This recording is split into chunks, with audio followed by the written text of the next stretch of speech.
Oh, perfect. Aroy! Hindi maganda ang ano dito.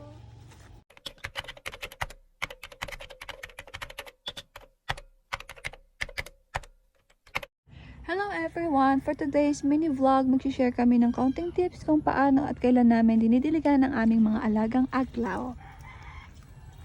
Tubig ulan ang ginagamit naming pandilig. Kung wala, pwede naman yung tubig sa gripo or nawasa, stock lang sa drum ng walang takip, pasingawin ng 24 hours para matanggal ang chlorine bago gamitin. Iwasan ang overwatering. Yan ang number 1 kalaban ng mga halaman.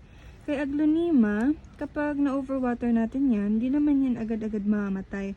Pero mapapansin nyo po yun kung overwatered na si aglonema kapag nag-yellow na yung mga dahon hanggang maging brown na. Huwag kayo mag-alala, di pa naman po yun siya root rot.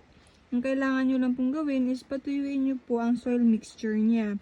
Pag marami nang nag-yellow na leaves, inspect nyo na po, baka meron na pong root rot yan. Okay, kailan po pwedeng diligan si aglonema? So ito yung example natin, no? Exotic red. Pag ganito po yung soil mixture niya, no need to dilig na. Ito katulad nito, kay Antong Hybrid, buhaghag na yung soil mixture niya. Sobrang buhaghag. Tuyo na po ito sa ilalim eh. So, ito po, pwede nyo na po itong diligan kapag ganito na yung kanyang soil mixture.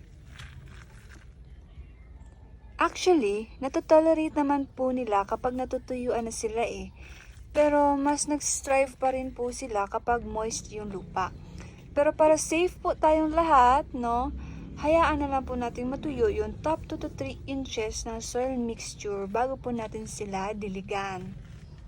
Okay? So again, wag po tayo mag-schedule ng pagdidilig pagdating sa aglonema. Sa soil mixture po tayo magbe-base.